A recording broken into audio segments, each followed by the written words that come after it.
Welcome back to Chow Time Pods. Your host, Red. We got a video today from Alexander Grace. Tinder's already downloaded on my phone now that you just said that. Like, I'm just preparing. Are you serious? Don't grab my shit like that. Quick, Homa, how long would you wait until you moved on? Really? If she said, don't grab my shit like that, that shit would have ended right then and there. No, do not accept such disrespect. Basically, like 2 weeks. I feel like you wouldn't get hard to get over. You know what I mean? I just, 2 weeks. who's gonna support me financially? Myself? I'm just saying, like, I have to. No, what are you gonna do? Words. I have to put myself first, so you're gonna get mad at that. You don't want me to take care of myself. You don't want another man to, like, help me. You're not gonna be here. Who's gonna support me financially? I need to hurry up and run and, like, find the next one. 2 weeks is diabolical. That's just I feel- wrong. She is not unique. Many women are not romantic when it comes to love. They are pragmatic. Never been. And this guy, he's not the first person to discover this, and he's not going to be the last. Even though the science is clear, most people are not aware that falling in love means something completely different for men and for women. I don't mean philosophically, I mean neurologically, at the level of brain chemicals. You know Makes what sense. promotes pair bonding? Do you know the hormone that's involved in Oxytocin. Exactly. And who typically releases more of that? Women. Exactly. Is that simple? Oxytocin and dopamine are, people. It's oxytocin and vasopressin. But vasopressin, it makes us territorial. You know, oxytocin is what bonds us. Now, technically, what we call love is a combination of 5 different brain chemicals. There's dopamine, serotonin, norepinephrine, and the 2 he mentioned, oxytocin and vasopressin. Now, for the first 3 chemicals, the impact on men and women is actually very similar. It is Makes fascinating the role that they play, and I'm going to cover that in part 2. But right now, I'm just going to focus on oxytocin and vasopressin because that's where men and women actually differ. And frankly, it's a crime that more people don't know this. Oxytocin is the touching feeling chemical. It's all about cuddling and closeness, trust, relaxation, Sex. and unsurprisingly, women are more sensitive to its effects. I can't help but love him. I can't help but love him. So that's women, that's oxytocin. The chemical that men are more sensitive to is vasopressin. And like he said, it makes you more territorial. It's amplified by testosterone. It's what drives the behavior of mate guarding, jealousy, protection, suppression of rivals. Now, this might surprise and upset the feminists, but vasopressin is actually referred to as the monogamy hormone because biologists can look at the level of vasopressin and how strongly linked it is to the reward centers in the brain and accurately predict whether or not that species is going to be monogamous. So contrary to the myth, men's superior relationship to vasopressin means that we are quite literally wired for monogamy, but it is a possessive monogamy. So to state the differences in casual terms, women's oxytocin means that they want to merge with a man. They see him as a source of safety, and she wants to attach herself to him as a protector and a provider of resources.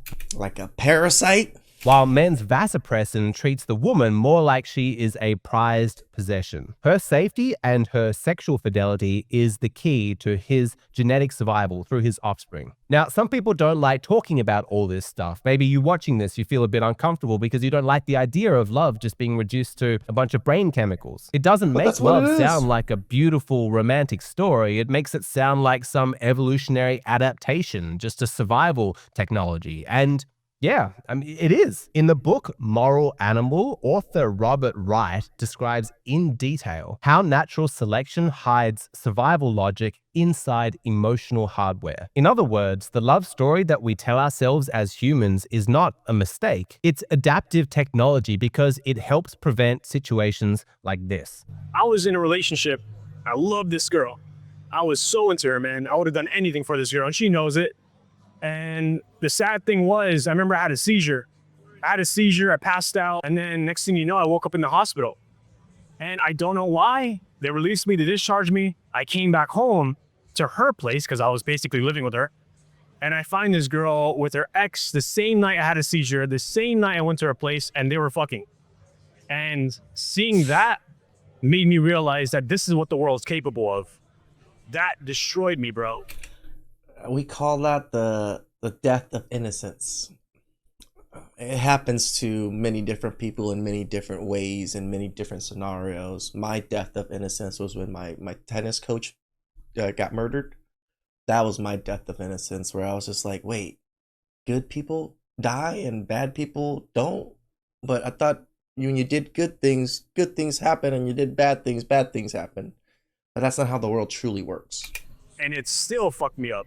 That right there, that is what the love story is meant to prevent. The love story is meant to manufacture a commitment that outlasts momentary utility considerations. Love is very useful. It promotes parental investment, sharing resources, loyalty, and long-term stability. Love as a concept is really handy. Even if it's just an illusion, a story that we tell ourselves, it has a purpose. Because look how ugly human relationships can become if they're only viewed as selfish survival calculations made by an individual. Even if those calculations are the deepest truth of our being. I mean, really, this can get pretty dark if you want to take it there. You could make the case that women back in the day had to trick themselves into believing that they loved their husbands because they were economically dependent upon them for their survival. And of course, it's going to be psychologically easier to stomach that dependence if you have tricked yourself into believing that you're in love, that you love him. It's like, yes, I'm with him just as a means to survive, but it's not very pleasant to live day to day with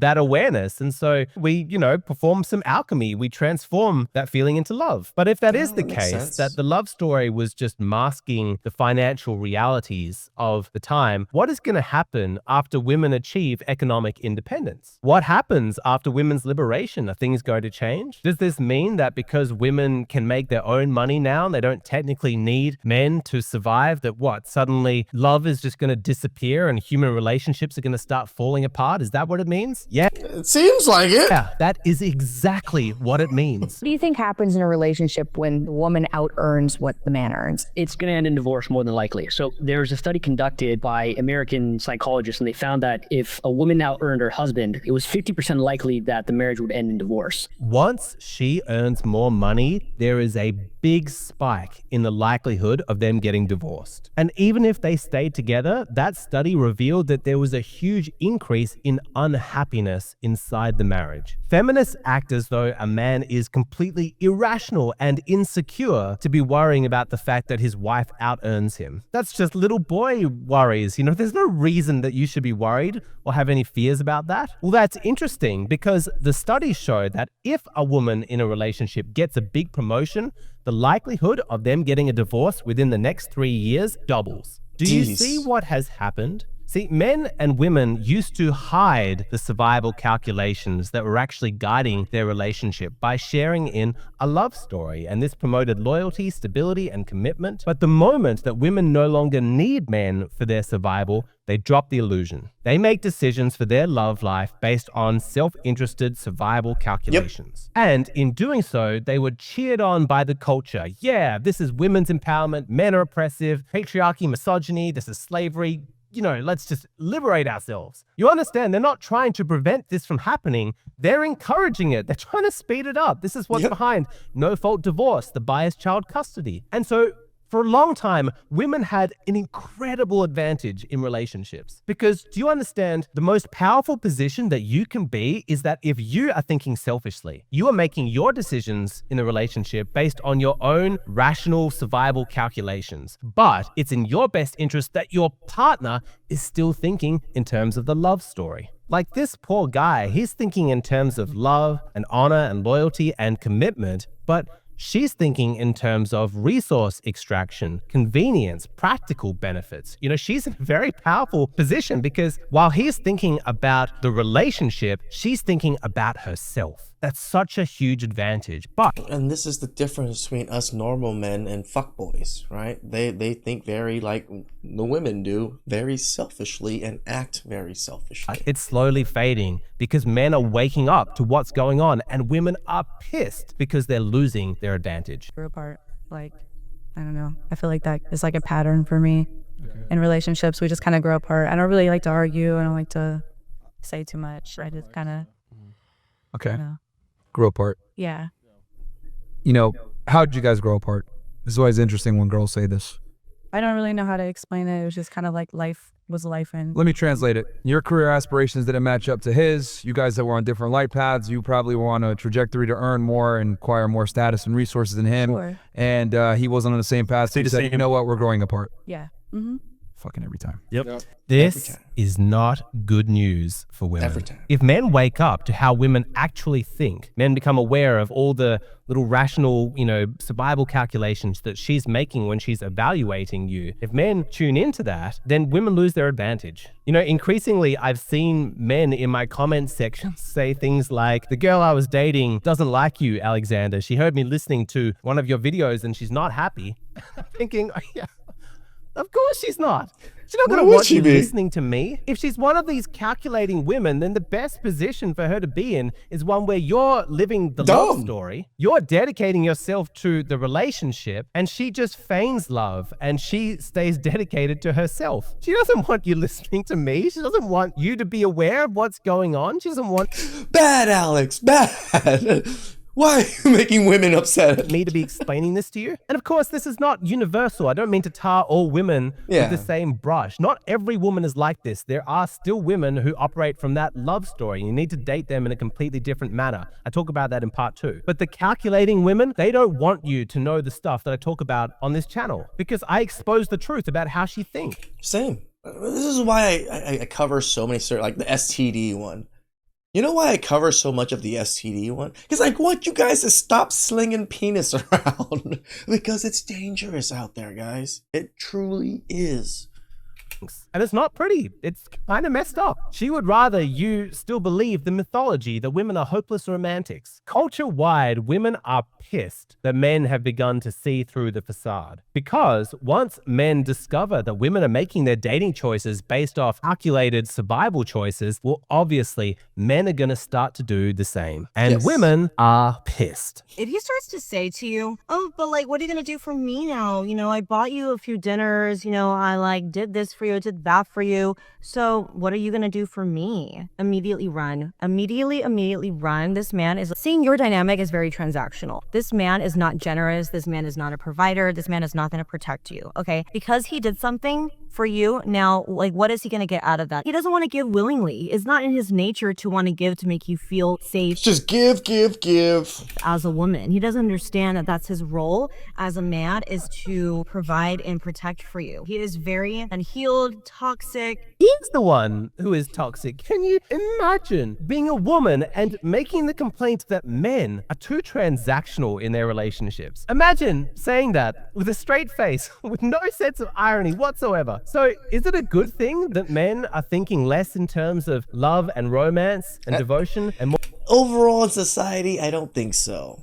But for men's protection, yes. Or in terms of, rationality and self-interest? No, absolutely not. We are all worse off for the position that we are now in. Correct. The love story had utility. It promoted long-term commitment, stability, and loyalty. But it also, that love story had a double-edged sword, Alex. It also created the simps out there. And it would definitely be better if men and women both returned to that. And the reason why men are ignoring criticism from women like this, that men are too transactional, is because men are just responding to what women have already done. Women acted first, and men were oblivious for decades. They didn't know that was what had happened, that the internal calculus of women in love and relationships had shifted. They had no idea. They still believed the mythology. And the suffering that ignorance caused in sending men into... is the last 10 years of men getting red-pilled and the manosphere blowing up the way it is. Relationships completely ignorant of the true nature of their partner, the suffering that created is immeasurable. The lies that were told to men, the gaslighting, the manipulation, the blaming, it is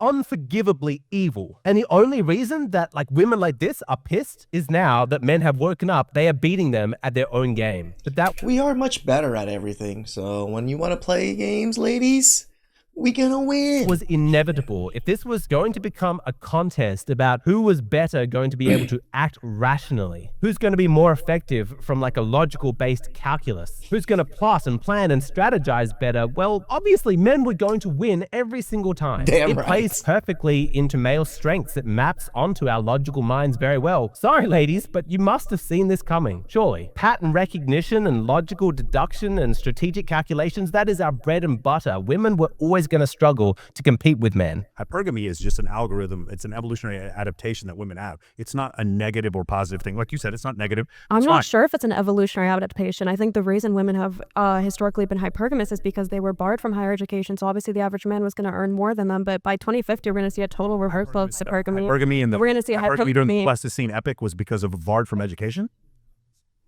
In general, you can't really deduce anything from hypergamy historically because men on average have just made more than women, but now women are out earning men. They're Hypergamy existed before there was out-graduating. money. Hypergamy has nothing to do with money.